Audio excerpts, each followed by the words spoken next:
Hey, man, let's start the show.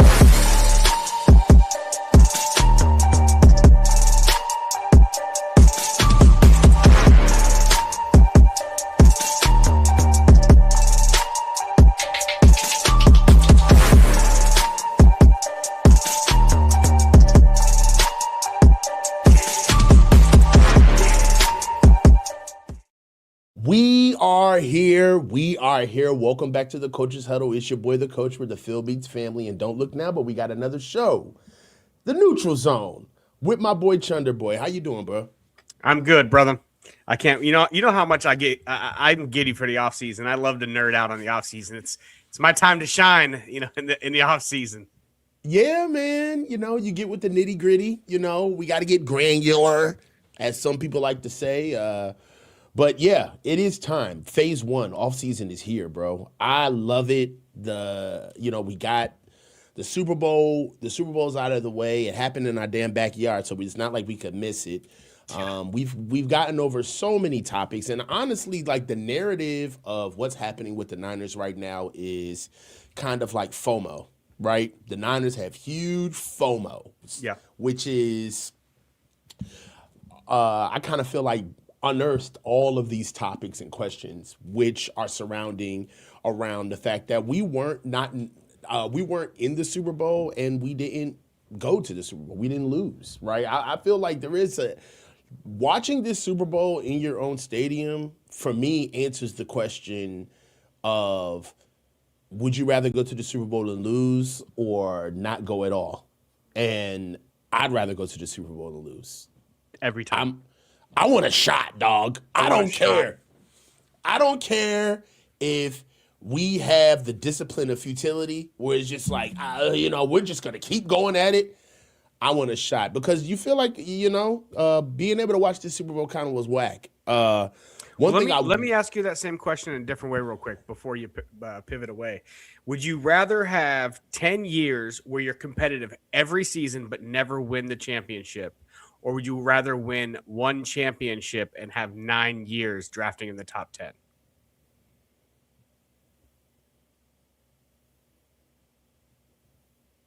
A championship in 9 years. It's so hard to say that because of how Drafted much in you the top want 10. to. Because You don't want to sit here for 9 years watching a team that sucks. Shit, we've been here for 10 and don't have a Super Bowl, and we haven't been bad all this time. No. I don't know. I would rather, struggle for 9 and then win one.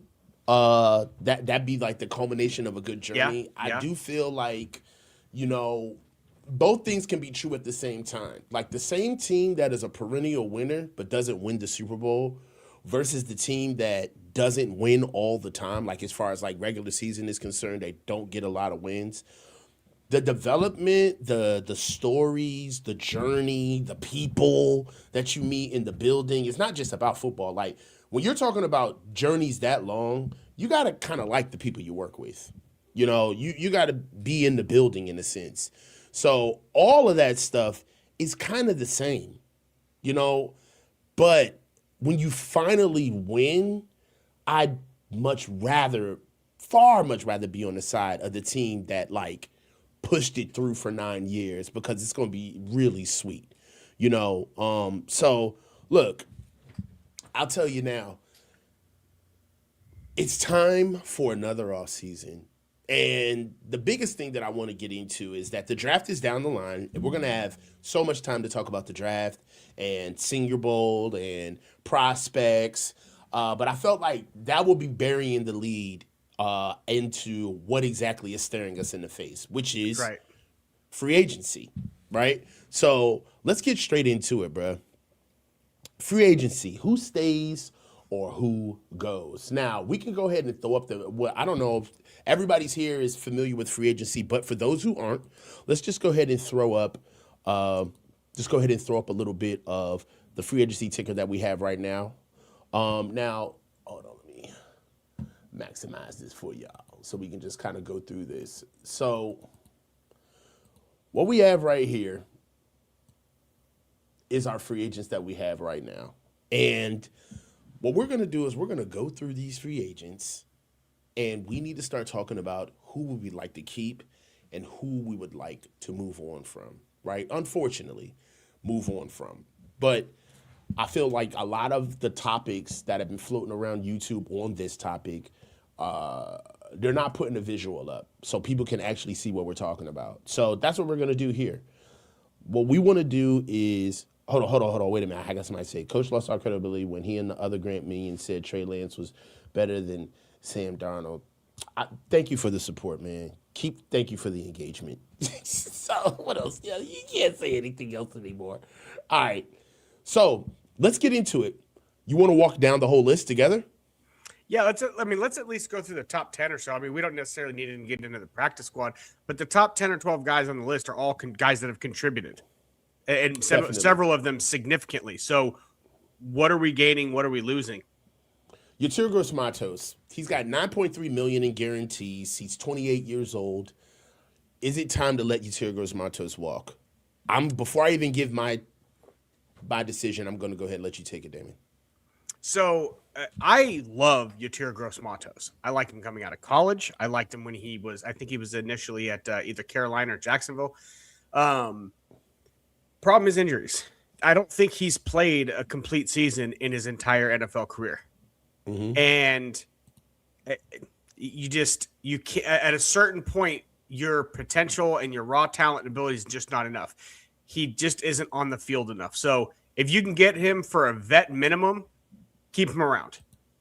But because the little bit he will give you for 4 games might be really valuable. But outside of that, you can't re-sign him.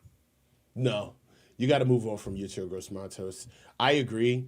When we did have him, there were spurts. All right, there was definitely some talent there, but when we got him from Carolina, I believe is where we got him from. That was his MO there.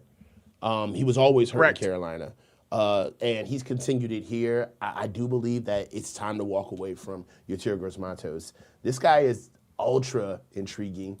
Jauan Jennings. Jauan Jennings right now is 29 years old.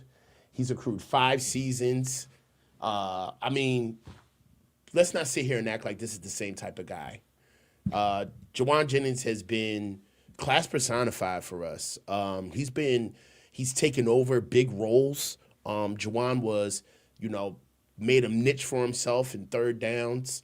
We also saw what he did last year, taking over as the number one receiving role for us last season when basically everybody went down. Brandon Ayuk went down early in the season, losing Deebo Samuel. And in this season, yes, struggled earlier on, had some rib injuries. The initial calf injury is what sidelined him for the majority of 2025 summer training camp. And there was a stalemate.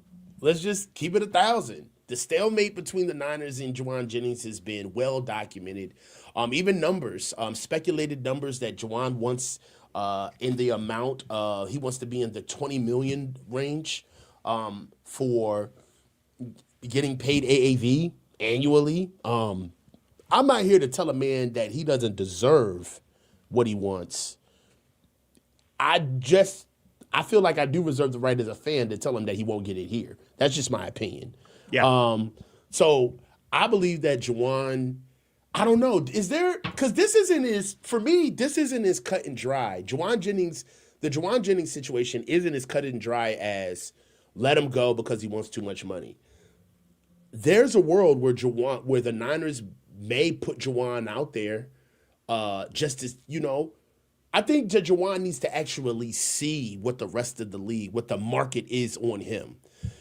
And I'm not here to say that he thinks that he's more than what he's worth. No.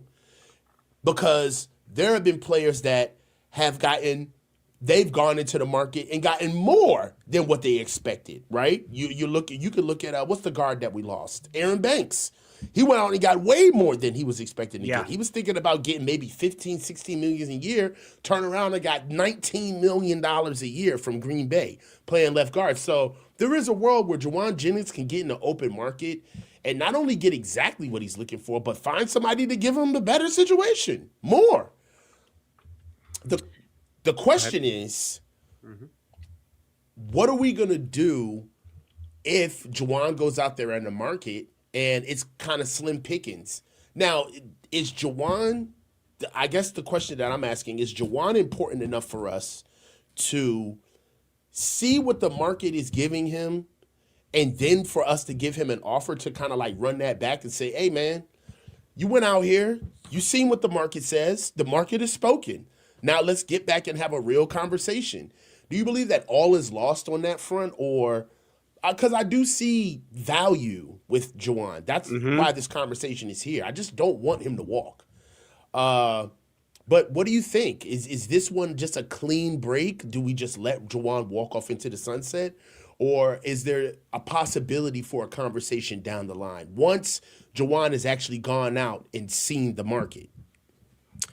So I think this is one of those situations where the market is going to sort of dictate this. And the reason is because, so in an ideal world, Jauan Jennings is your third wide receiver and not your second.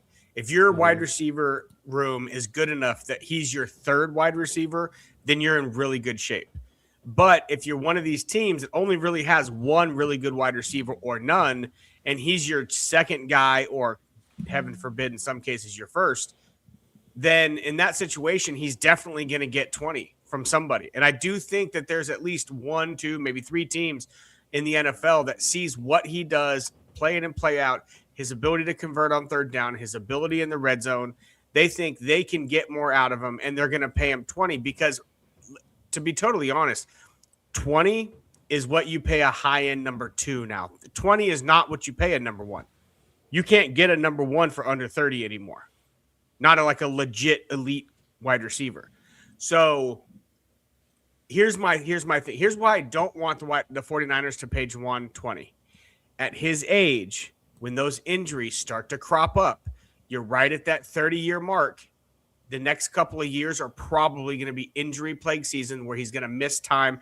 Maybe not, huge catastrophic injuries, but he's going to be banged up and he's going to be out for a week here, 2 weeks there kind of thing.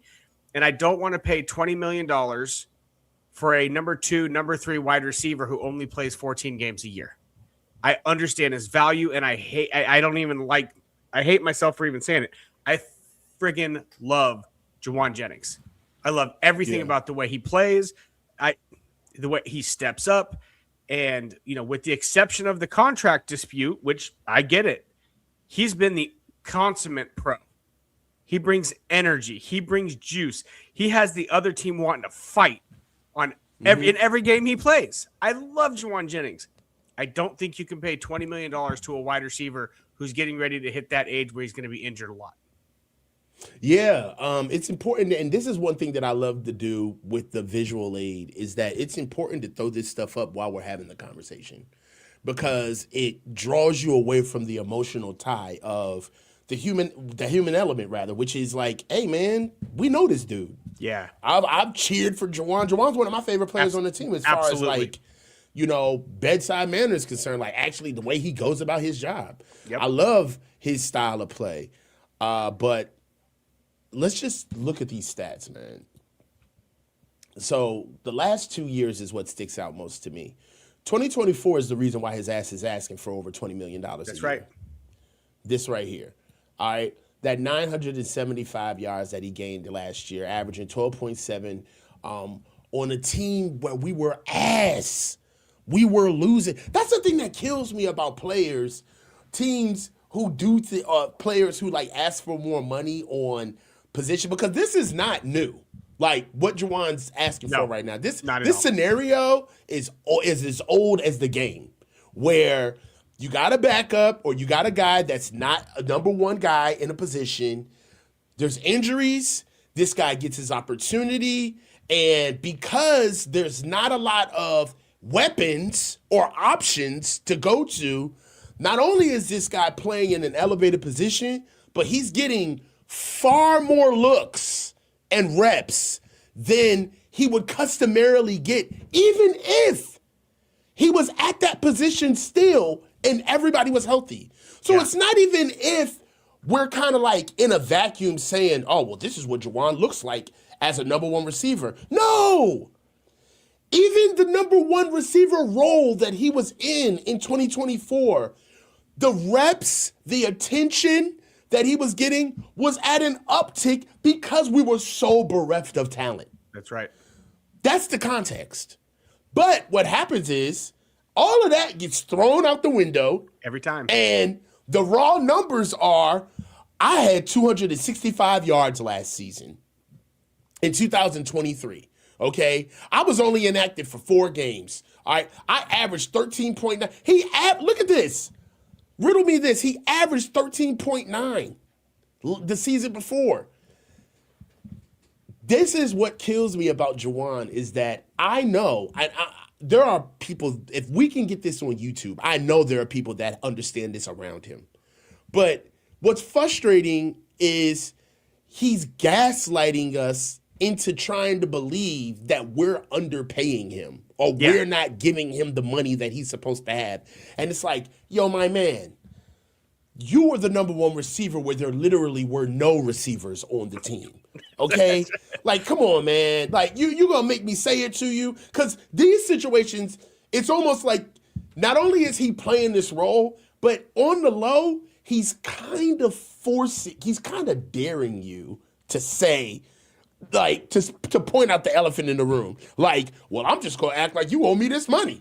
I had 975 yards. It's just like, dude, you're gonna make me hurt your feelings. Like, exactly. Yeah. Like, I don't want to do this because you are intentionally being obtuse.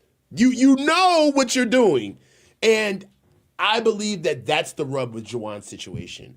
I think that he understands clearly why he didn't get the money that he wants. I think that he understands that the Niners know. And I also believe that he still believes that other teams may just be fooled into thinking that Jauan Jennings is a diamond in the rough who is being suppressed with the 49ers. And if he really got into a true role where he was highlighted, Jauan Jennings could be worth every cent of a contract that he's getting. I just think that in order for him to even pump out 975 yards, he had to be the focal point. It took him 77 receptions, and he still didn't get a rack. Like, that right there should let you know. He did get screwed by the refs. He got thrown out of a game for something stupid that he shouldn't have gotten thrown out for. He'd have got his 25-yard. They would have made sure he got his rack. I'm not here to say that they purposely kept a rack from him. But what I'm here to say is that 77 receptions for 975 yards, bro. And you turn around and that's the season that you say you want $22 million a year for. If you compare that to Brandon Ayuk and his year in 2023, here, let me pull it up real quick because I think he had like 76 or 79 catches for like 1,300 yards. That's what we're talking about here. So we're looking at Brandon Ayuk 2023. I think it's when he had the 1,300 yards, I think it was. All right, 1342. Brandon Ayuk. He played 16 games. He had 75 receptions. Yeah, so 2 less. 105 targets. That's what a number 1 wide receiver looks like. That's what a number 1 wide receiver looks like. Yes. So I don't know, man. I think that Jauan is a hell of a player. But I believe that the situation is pretty clear. He's asking for way more money than he's worth. Let's get this super chat out the way before we go to the next guy. 11th house for Zenith, $10. If you don't expect to win the Super Bowl next year, bring Jennings back. Just front load the contract. Kyle hates developing offensive players, and Jennings knows that. I also don't think that that's the move either. Like, if we don't think that we're going to win the Super Bowl next year, I still believe that these years, this is another topic that I want. We're about to go down a real rabbit hole with it. He might send us down a rabbit hole. I know because this is a really good super chat. Yeah. And the reason why is that I think that this comment walks right into our next topic, which is default perspectives.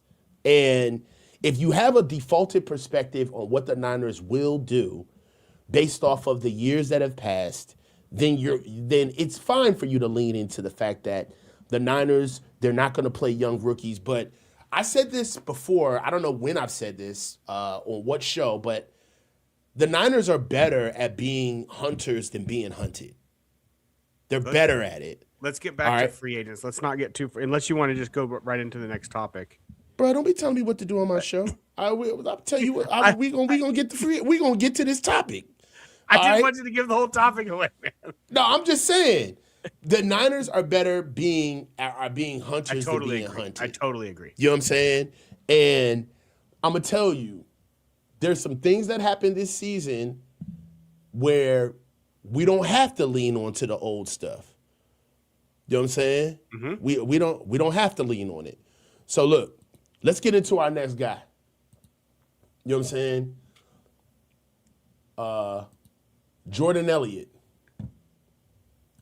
So I think it's my turn, but I actually I'd rather hear your perspective on this, because to me, he just seems very inconsistent. I've seen some things here and there, but offensive line and defensive line so much better than I probably ever will. I'd prefer that you take this one, because I'm not really sure where I sit with Jordan Elliott. All right, man. So let's get to it. Jordan Elliott, we already know he's 29 years old. The money, as far as his money is concerned, he's affordable. All right. He had a contract value of $7 million for the last time that we played him. And as far as statistics and for what we had from him, last season Jordan Elliott played 16 games. In 2024, he played 15 games. 12 solo tackles, 23 assisted, which is a huge jump from last season. No sacks at all. Only thing about it now is that I just feel like this is a real leap of faith decision. And it's not because Jordan Elliott is so good, but dude, we need trenches in every way possible. We need trenches, man. And I don't know. Is this a guy we keep because he's familiar? And then we bring in more to kind of lateral him out, right? Because everything can't be a straight swap. The reason why Yetur Gross-Matos is a straight swap, what I mean by the straight swap is like he can go. We'll find somebody, right? We're so confident in you leaving that we'll worry about replacing you on our own time. Like, we don't even have to monkey bar this thing. Like, find a guy before we let you go. The same thing with Jauan. I feel the same way with Jauan Jennings as far as monkey barring Jauan Jennings, where we don't have to grab onto something else before we let Jauan go, right? For the money that he's asking for, you let him go, right? And you let him go out into the market. Jordan Elliott's affordable. And I don't know if you're familiar with any type of little construction or not, but I look at letting go of interior linemen like knocking out load-bearing walls. You got to check. You don't know what's going to happen to the foundation if you get rid of this guy. Now, he may not be the strongest. He may not be everything that's holding the entire house up, but it could be a structural flaw if you just get rid of a guy that's not that expensive, that's had a lot of reps in your defense, and at the very least, a good problem to have is finding somebody that outplays Jordan Elliott, right? Like pushing CJ West, going to get another rookie. But do you just let him go because of how thin we are in the trenches? I don't know if I just let him go. That's my take on Jordan Elliott.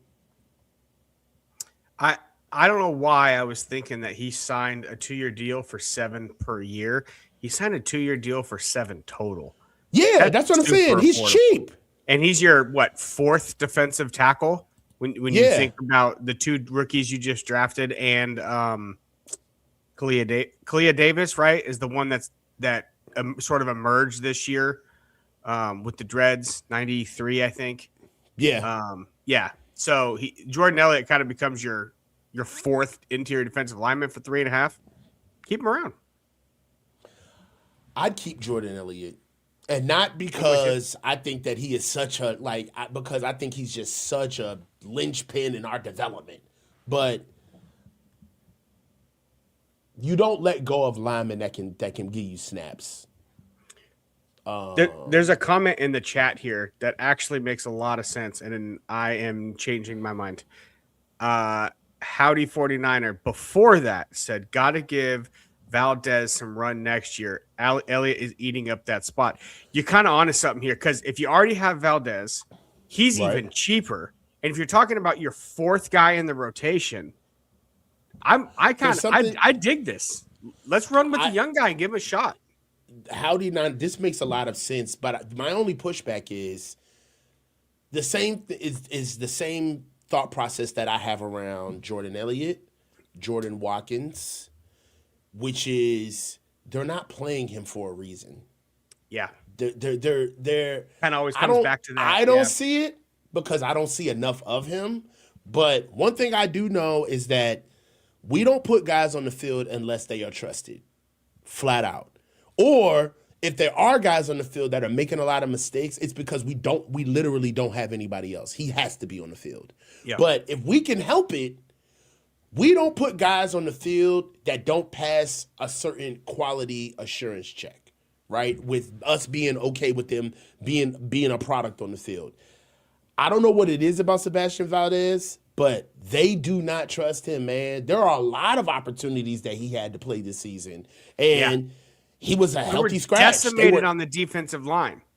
And he still wasn't playing. I know you guys remember there were definitely instances during the season where we were like, man, let's get Sebastian Valdez up there.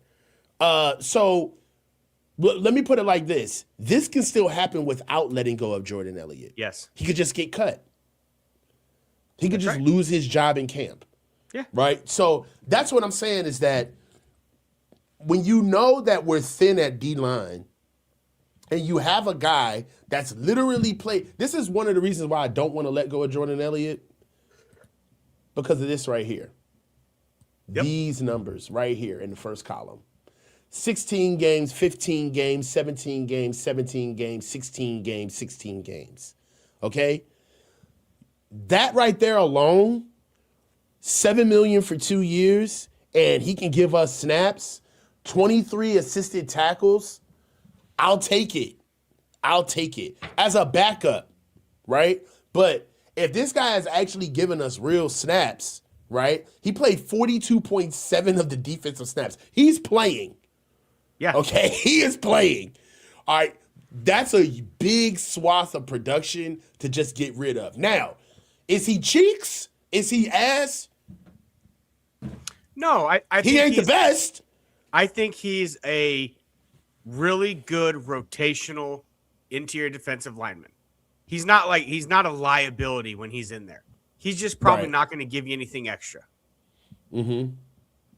Yeah, so I just that's my only reason why I wouldn't move on from Jordan Elliott. What do you think? You want to move on? And at the right price, I'd keep him. I would do like a 1 year, $3 million, nothing guaranteed. Oh my! All right. I'm like trying to figure out who this white lady is. What kind of ads you got on your computer, bro? Yeah, bro. And you know the metadata on your computer shows what you usually look at on your computer. What are you doing over there, coach? What the hell? I want to click on it because I'm like, what is this?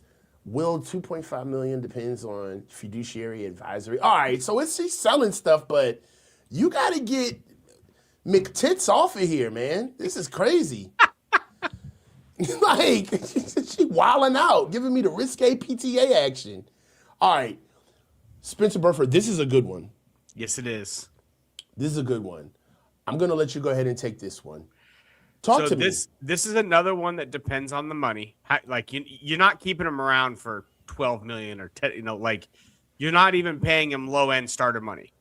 But if you can get him to stick around at like $7 or $8 million a year, right, coming a little under 10, I think you kind of have to do it for two reasons. One, you've been developing this guy for 4 years, and he has shown you at times that he can play at a decently high level. he just kind of hasn't all put it together. However, in my humble opinion, this year at left guard was probably the best football he's played so far. He's 26 years old. You bring him in and you give him an opportunity to earn the job, and you go draft a guy to compete with him. And worst case scenario, you have a really, really good swing guard who can play both sides as your backup guard, and the guy who's starting in his place is on a rookie deal, so it doesn't hurt your cap. I agree with Howdy 49er here. Again, you're kind of on a roll tonight, bud. Probably going to get more like 12 to 15 on the open market somewhere. There are too many offensive lines that have too many holes. There's going to be a team out there that's like, we can get a starting left guard for $12 million a year. Where do I sign? And so we're going to lose him, even though I think that if we can keep him for 8 or 9, we should. All right, so this is the reason why I would let him go. One thing about Spencer Burford is that I do feel for him. I really do. And the reason why is that coming out of UTSA, Spencer Burford had at least maybe 50-plus starts at tackle. All right, that's his position. That's what he plays. He came here and immediately got put at right guard. Yep. He struggled. He didn't have the interior body or the mass. Really was the strength. He had the athleticism, quick as all get out, really good feet. But Spencer struggled, man, with his hands, with his overall base. He just really didn't have an anchor. Didn't stay rooted a lot. Stayed on the balls of his feet at the right guard position. I watched Spencer a lot at that right guard position. Then they sat him down, and I was encouraged with what he had done that season. He struggled that season. Now, if you know, he didn't even really start at right guard. He rotated because that's when John Feliciano was here. That's right. Him and John rotated at right guard, and we already know what happened at the Super Bowl, blah, blah, blah. Him coming back next year was something that I was very encouraged about at the guard position, but he was hurt. He didn't play the majority of last season. And this year, he was kind of an afterthought, especially with the emergence of Dominic Pooney, right? So they already had penciled in Ben Barch at the left guard spot, and then that was a musical chairs situation with Ben Barch, Connor Colby.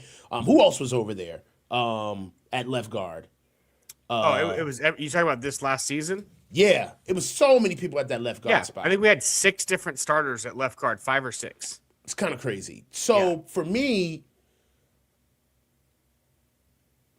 there's a world where I may be grading him on a curve because he gave us some stability at that position, right? That we hadn't seen since Aaron Banks has been gone. And whatever you want to call that. And even Aaron Banks, his last year with us was not great. It was up and down. It was all over the place. Spencer Burford was better this year than Aaron Banks was in his last year. Yeah. Yeah. This is the thing that you have to be cognizant of. There's coaches that are leaving this team that are other places that may pick these guys up. For sure. I could see Spencer going to Tennessee. Absolutely. I could see Spencer going to the Raiders. Like really, it is what it is, man. I do believe that we shouldn't pay him. The market for offensive linemen is kind of dead set. It is what it is, to be real with you. Guys get locked into their market, and that's what you pay. Linemen are like insurance policies, especially offensive linemen. You're going to pay what you weigh with O-line. That's right. The one thing that I will say is that the only reason why I don't want to replace him is that I think we can upgrade at left guard. Elijah Vera Tucker's there. Now, he's coming out of a $15 million a year deal. I'd much rather pay Elijah Vera Tucker than Spencer Burford at left guard. There's also something that hasn't been talked about much. It's kind of almost been forgotten. You just mentioned him, Connor Colby. He had some struggles, but he also showed some real signs at certain points.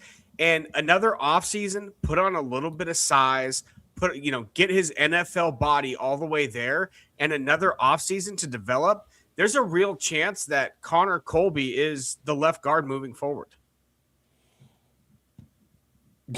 They really like Connor Colby. They do. If he gets a little better and is just consistently plays at that level, like that's a perfectly fine left guard on a rookie contract.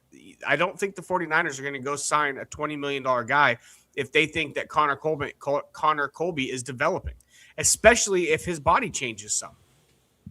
So hold on, but let's thank you. Thank my man took it right out of my I'm not pinning any hope. This is why I'm saying this is what the 49ers might do.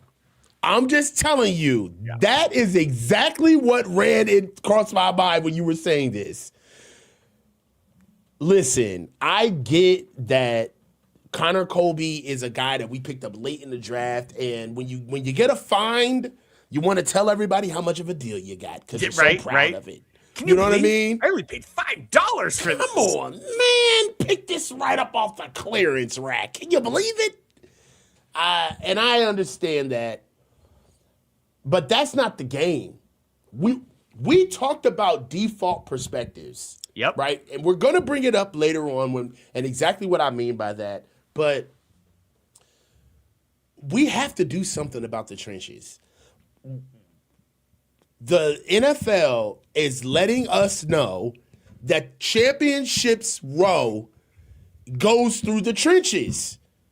It goes through the trenches. When I watch Seattle's game, it always has. Come on, man. So for me, do you run it back with Connor? Do you go with Connor Colby at left guard? I think you need to make, all right, if you're not going to do something at guard, the Niners must do something with their interior offensive line. And this isn't just about the run game. This is about Brock Purdy, too. Totally. You got to be able to protect Brock Purdy from the depth of the pocket being completely broken apart every time he snaps the ball because you got three guards, you got two guards in the center that, they leave much to be desired in the physicality department. Now, Dominic Pooney, for me, gets a legit pass. Yes. Reason being is because he played through an injury all season. That's right. And you actually saw the uptick in performance and as production. He got healthier. As he got healthier. Exactly. Totally agree.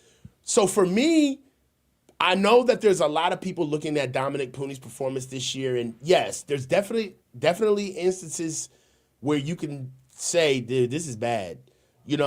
However, some of his technique issues are directly because of the injuries he was playing through. Exactly. We got musical chairs at the left guard spot, but I got news for you, man. We got musical chairs at the center spot too, and it's coming.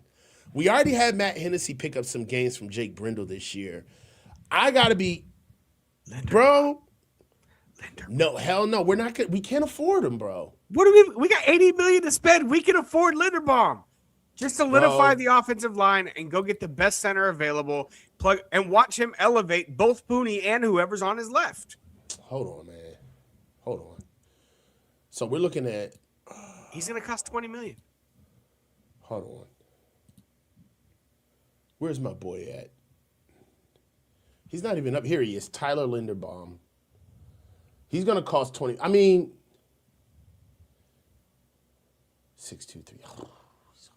While you're looking that up, Dank D, the $80 million that we're going to have to spend this year, I'm going to be breaking that down in an episode next week where I'm doing all sorts of cap stuff before. That is kind of nuts, though. So the Niners have $80 million in cap space? Not right now, they don't, but they will have $80 million to spend in free agency. Probably 80 plus. I thought we had like $42 million in cap space. They have so that doesn't account for the rollover money until the end of the season. So they could make a move right now, like cutting a player or something like that, that would affect the amount that rolls over to next year. So because of that, the money that they're rolling over from this year does not get accounted for on the next year roster, on the next year's cap until it actually goes to the new league year. On top of that, everything is projections as far as how much the salary cap will go up next year. You can also get $15 million by restructuring Nick Bosa, which they absolutely will because he has a $42 million cap hit this year. So you can clear $80 million in cap space easily just through rollover and one restructure. It sounds nice in theory. Let's move on to our next player. Because I feel like we're really going to go on an offensive line. I really want. I think it's time to move on from. Is he up here? Hold on. There's a name. There's a name you just passed. If it doesn't, this is the first guy the 49ers need to sign, and he should have already been signed. Hold on. So let's go ahead and go with Jason Pinnock. For me, take it or leave it. I'd like to have him, but yeah, I don't know. He's a terrific veteran depth piece. Yes, that's why I like him. Yeah, I like him because it doesn't hurt to have him. But at the same time, I think he's going to follow Saleh to Tennessee. Yeah, he can't run. He's not. He's getting older. He's showing his age. I move on from Jason Pinnock. What do you say in the chat? Do we keep Jason Pinnock or we move on? Let me know, guys. I'm ready to move on from him. Pinnock is good for special teams. I don't know. I'm not trying to say. This is one thing that we need to make clear. We're not iffy on Jason Pinnock because we're so confident in Malik Mustafa and Marquise Siegel. Like, that's not why. And Jair Brown. That's not why this is happening. But he brings stability to a position that, quite frankly, is kind of all over the place, really. Yeah. Guys are saying move on. They want to move on. I wouldn't be mad at it. Let's move on. All right, next guy. So the last guy that I'll bring up in free agency real quick. This guy should have been signed already. I don't know why they haven't, but Eddie Pinheiro. Can we please get that guy under contract? Can we please not play? Can we please not play around with this? No, he's a free agent. We just signed him to the 1-year deal. Kevin Givens. Yeah, like look at this money though. It's like they're all expendable. They're all expendable. Luke Gifford, $600,000. So those are the kind of guys I definitely want to bring back. I'd love to bring back a Luke Gifford, a guy who can step in and play if you have some injuries and not just be a total waste of time. Like, he wasn't great or anything, but the dude literally started for you in a bunch of games this year. True. For Kevin, league minimum? What are we talking about? Yeah, but Luke Gifford hurt us too. Luke Gifford would have. There goes McTits. Luke Gifford had to really get. Luke Gifford got exposed a couple of weeks, man. Like, they were like singling him out. That's what I'm saying. Like, you got to understand that these guys on the team as starters, not on the team as, we can repurpose this, right? So Luke Gifford has so much time on task. Luke Gifford would be a phenomenal backup. No. We can't just demote him and keep him on the team. So we either are getting his backup ready to take his spot, or we're going into the wild and saying, we'd much rather just let you go and go get somebody else because we believe that we can find somebody. Luke Gifford was here for 1 season, correct? Yeah, but I think that the reason that you can is because he was brought in to be a backup, and D. Winter's getting hurt and our other linebackers getting hurt and Fred Warner going down created a scenario where Luke Gifford, he was not brought in to be a starter. Right? Yes, he is. And so I don't think there's any problem. You paid him $600,000. You didn't bring him in. Did you say Gifford was a Pro Bowler? Special teamer, yeah. All right, because they getting you, man. Look, he's a special teams Pro Bowler. He was brought in to be a backup linebacker and a special teams ace. That is what he's always been, has been a special teams ace. He ended up having to start at linebacker because Nick Martin was not ready to go at the beginning of the season. They were expecting Nick Martin to take his spot at Sam by the end of the season. It was supposed to be. Yes, and then so Tatum Bethune is your backup to Fred Warner, and you have Luke Gifford can play either Sam or Will and be the backup to both positions. Jesus. All right. I think I will move on from the chat's on. The chat can't miss today. They cannot miss today. Chat can't miss today. All right. Kevin Givens. I think this has run its course. Yep. I think it's time to move on from Kevin Givens. We already talked about Luke. I think Kendrick Bourne takes the Chris Connolly spot I'd move on from Kendrick Bourne. Probably, but I think the 49ers like him. They like having him in the locker room. He's going to be a practice squad guy who gets elevated when necessary.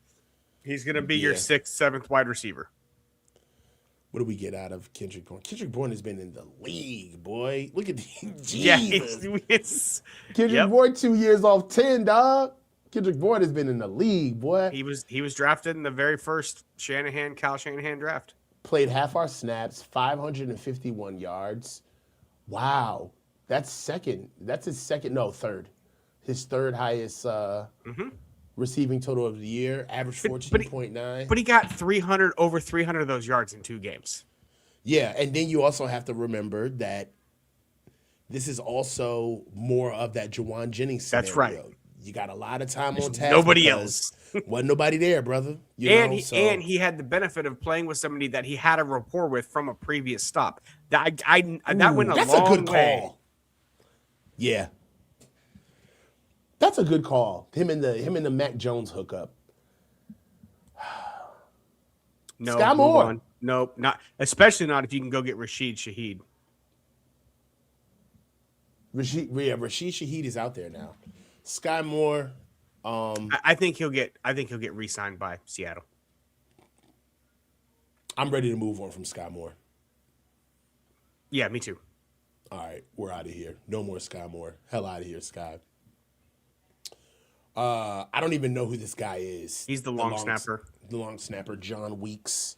Just sign all of them.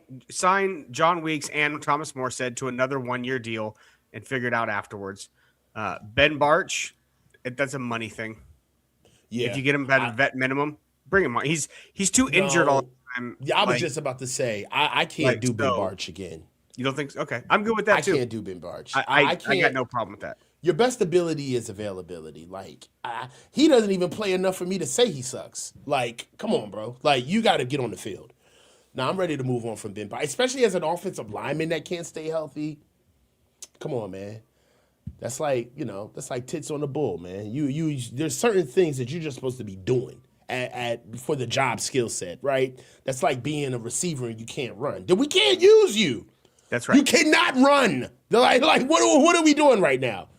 Brian Robinson. I would love to. I don't think they will, and I don't think he should. I think he should go somewhere he's going to get a legitimate opportunity.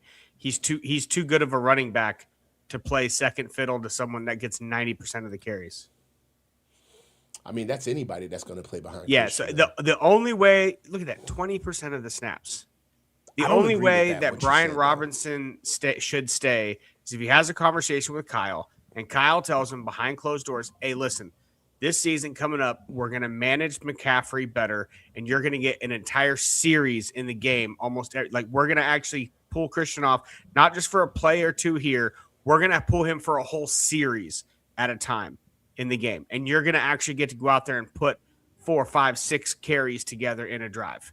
That's the only way I think Brian Robinson stays. If he's not getting 8 or 10 carries at least, why would he stay? I think he should go because we have a running back that we drafted. We need to go get Jordan James, who, by the way, also looked pretty good when he did get on the field. I liked it. I mean, I don't know, bro. Like, they beat us into the tiniest sample size, but yeah, I used to do this with them where, like, if they finally let me see a guy, I'm like, oh, he's got production. They should just keep him. But I've stepped away from doing that. Like, just because they finally show us a guy that we've been eking for doesn't mean that he's a guy. You know the perfect player that represents this theory? Isaac Guerendo. I was literally just about to say, don't forget, we also have Isaac Guerendo. Come on, man. Isaac Guerendo. We saw the same thing with, what's the fast receiver that we used to have? Danny Gray. Yeah. Well, he never saw the field, though. Guerendo has actually seen some action and made some plays. Yeah, but and then Guerendo, again, now that I saw what Guerendo actually did this past season, they were forced to play him. Even the looks that we saw in 2024, we wouldn't have saw that much if Christian was healthy from Guerendo. Totally right. They showed it this season. I do believe that it's time to move on from Brian Robinson Jr. I don't think that they're going to use him that much. For me, There's two lines of thought with the running back situation with us.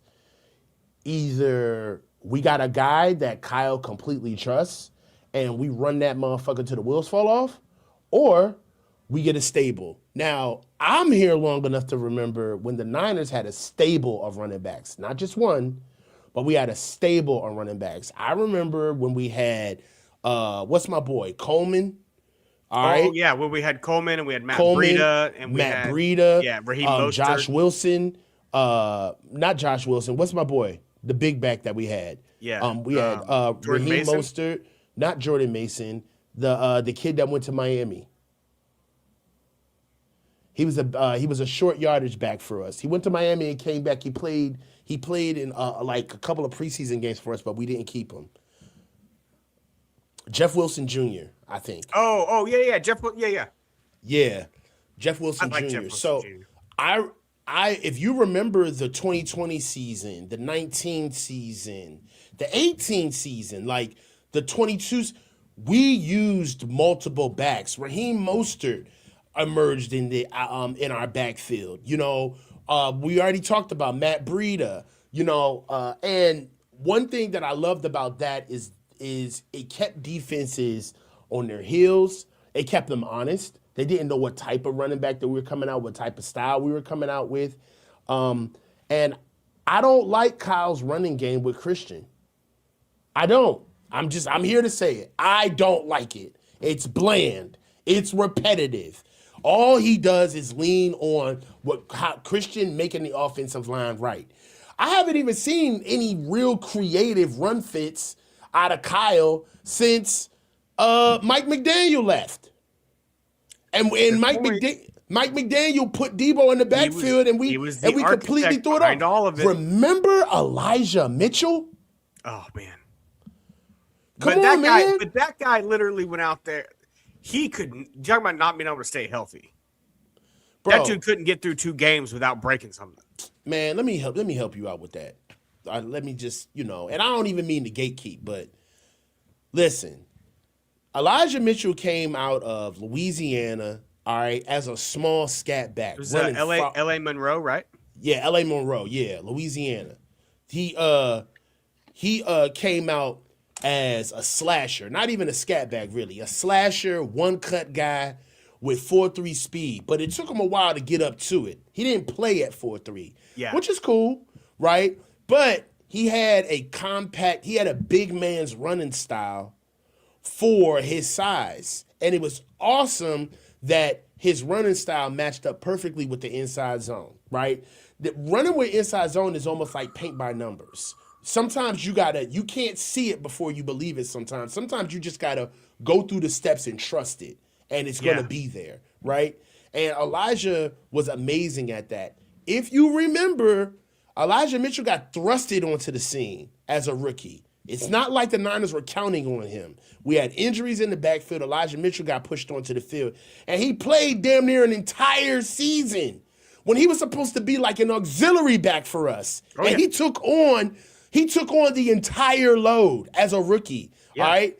That's the most football that kid ever played in his life, on top of the fact that he trained all season, getting ready for the combine, and then played that season. Then, if you remember, he went through that season fine. It wasn't until the end of the season when he started falling apart, we were looking at it. And after that season, Elijah Mitchell was never the same. Never the same, okay? Because we basically took all of the snaps out of him. All of the tough reps. They put him out there wrapped in duct tape and bubble gum and said, here's the ball 35 times. Right. Like, so for me, if it works, Kyle just runs it into the ground. Now, the only reason why we haven't seen it like ridiculous with Christian is that Christian truly is talented. He knows how to make the offensive line right. This kid knows this run scheme frontwards and backwards. Yeah. And he's going to be a Hall of Famer. I think that it's time for us to go back to running back by committee. I love what they're talking about in the chat right now. What are they saying? I agree he's going to get tagged, but I would love to sign Breece Hall. I think Breece Hall added with this backfield will be amazing. Can you imagine those two? Oh, man. And you put them on a field at the same time, send Christian out in a route, and now defenses really have to figure out who they want to cover because giving that ball to Breece Hall in the backfield is just as dangerous as throwing it to Christian. Yeah, I think that it's time for the Niners to get some teeth in the backfield. I really believe that moving on from Brian Robinson Jr. is the best thing, but I think Christian's his load needs to be tailored. And I think Agreed. I do believe that there's a possibility of that happening though, Damon, because did you hear the press conference that Christian McCaffrey gave near the end of the season? I think it was at the end of the season, basically him, I don't know the exact question, but I do know that his comments were basically saying like, hey, I want the Niners to be the best that they can be at running back. And if that means that they got to bring in another guy in here to keep the production going, so be it. I don't have a problem with that. I think that we need to handle I think that. Christian gets scapegoated a little bit. I think that the coaching staff went to Christian and is like, listen, unless you tell us that you need a blow, you're not coming off the field. And he was like, cool, I got it. I don't think it was, but the narrative is like, well, Christian McCaffrey doesn't ever want to come off the field. He doesn't ever want to take himself off the field. And the coaches need to protect Chris. I don't think that's a case. I think the coaches went to Christian McCaffrey and were like, bro, you're not coming off the field unless you have to. So just know that going in. And of course, Christian McCaffrey has no problem. Every running back wants to be on the field for every snap. But I don't think Christian McCaffrey has any problem with sharing the load with another running back. He's not all of a sudden going to feel less valuable because somebody else is getting 10 snaps a game. Yeah. But at the same time, this is where the money gets in the way of the logic, because if you don't think that them saying that, let's do it your way, let's say that's true, okay?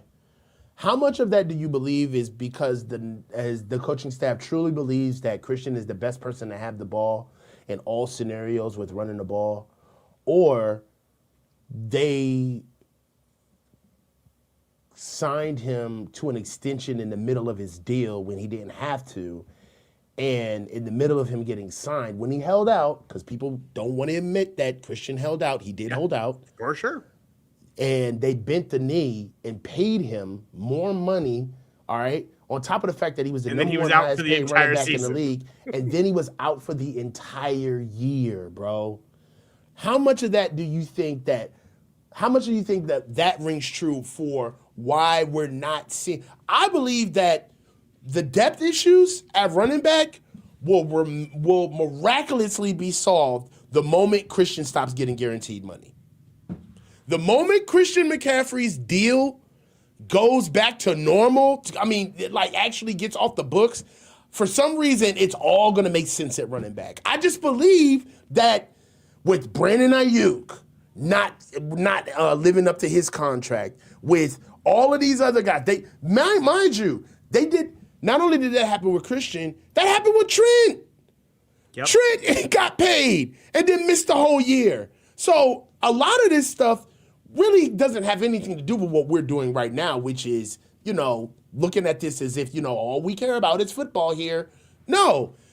A lot of Christian McCaffrey's productivity is just straight due to the fact that people don't want egg on their face. Because the truth is that Brian Robinson could have had way more of an impact on the offense this season. Totally agree. You're not going to fool me into believing that Brian Robinson Jr. only was worth 20% of the offensive snaps this year, and that's exactly what he did. And still managed to eke out 4.3 yards to carry 2 tutties and 400 yards. Like, stop, bro. Stop. So I don't know, man. Put this in your bonnet for a second and tell me if you think maybe this is the reason. Kyle Shanahan likes to have an easy button. When Christian McCaffrey is on the field, there's not a single thing that he's not really good at. And he's elite at a couple of things, but he's really good at everything that you might ask a running back to do.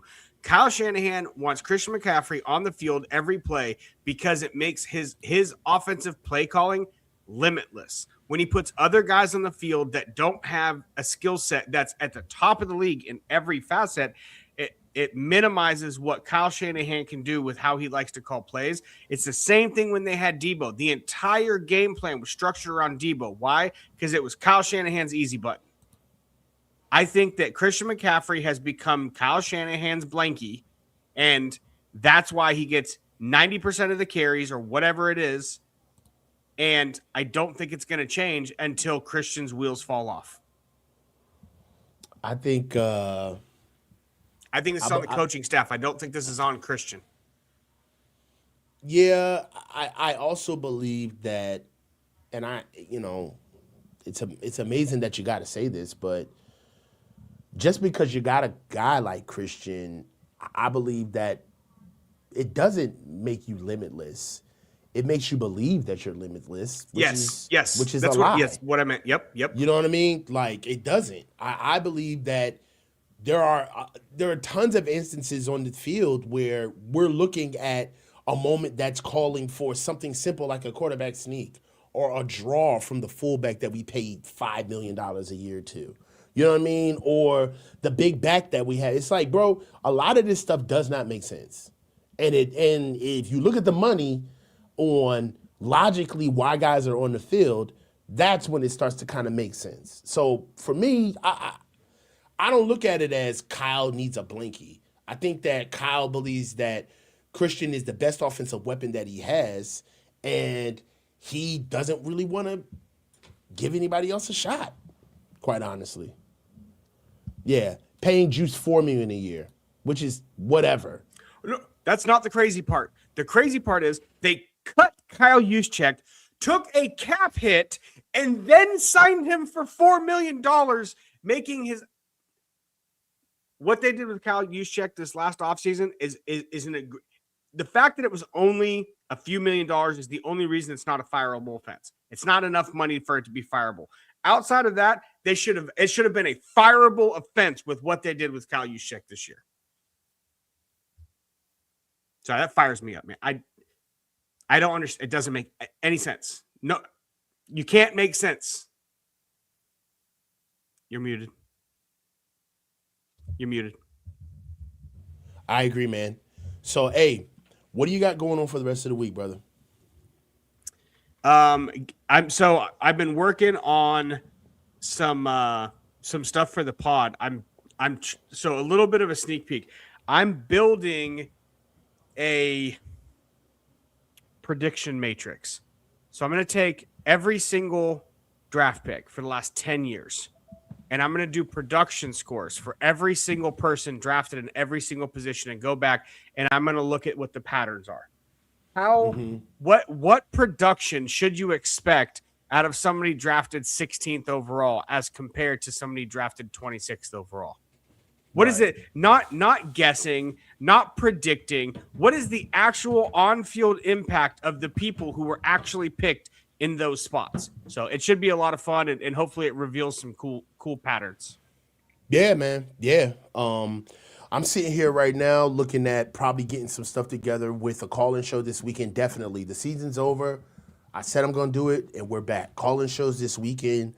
Got to get to the range. Get some qualifying, re-ing up for my CCW. So, got to get back, Got to stay strapped. You will get clapped, you know what I'm saying? Got to handle business. So, look. I saw the pattern you put together. All right. Don't brag too much over there. You seen the groupings. You seen my groupings. I bet you didn't do it left-handed. Huh? Oh, wait, you are left-handed. Never mind. You didn't do it with your offhand. You didn't do it with your offhand. I can't. I'm not that. I can't shoot that well with my offhand. Yeah. I can't. But I got an alternate. But this is what's dope about it. I'm going to get good because I have an alternating sight picture. So I can shoot out of the left and the right eye. So that's cool. Yeah. Nice little parlor trick I got for you. You know what I mean? So that's all I got for now, man. Hey, this is the coach signing off, man. Hey, stay low and keep your feet moving. Holla at you guys. Peace.